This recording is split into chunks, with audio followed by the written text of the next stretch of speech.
পুলিশের সাবেক আইজিপি বেনজির আহমেদের দুবাই পুলিশ কর্তৃক গ্রেপ্তার প্রসঙ্গে এ বিষয়ে আমি মহান জাতীয় সংসদকে অবহিত করছি যে বর্তমান সরকার দায়িত্ব গ্রহণের পর দুর্নীতি মামলায় অভিযুক্ত পুলিশের সাবেক আইজিপি বেনজির আহমেদকে গ্রেফতারের জন্য ইন্টারপোলের সাথে নিবিড়ভাবে কাজ করার জন্য নিয়োজিত পুলিশ হেডকোয়ার্টার্সের national central bureau NCB Dhaka কর্তৃক ইন্টারপোলে আবেদন করা হয়। তৎপ্রেক্ষিতে গত 11 এপ্রিল 2025 এটা 2025-এ পাঠানো হয়েছিল, আমরা এটা মনিটর করেছি। ইন্টারপোল 2025/12239 নম্বর ফাইল ও 5174/4 2025 কন্ট্রোল নম্বরের মাধ্যমে বেনজির আহমেদের প্রতি রেড নোটিশ জারি করে।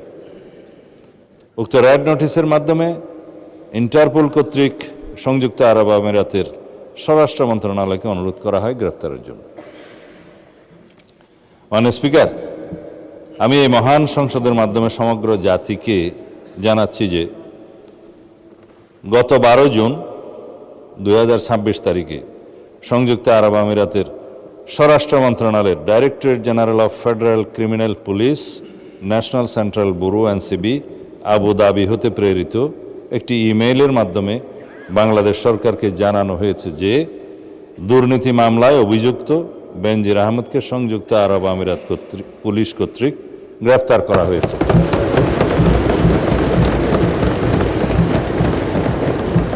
এবং তিনি বর্তমানে সেখানে আটক আছেন। মাননীয় স্পিকার, আমি এই মহান সংসদকে আরও অবহিত করছি যে এনসিবি আবুধাবি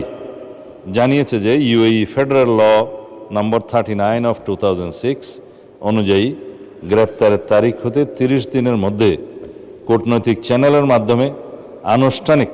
এক্সট্রাডিশন রিকোয়েস্ট প্রেরণ করতে হবে। দুদক কর্তৃক প্রত্যার্পণের জন্য প্রয়োজনীয় মামলা,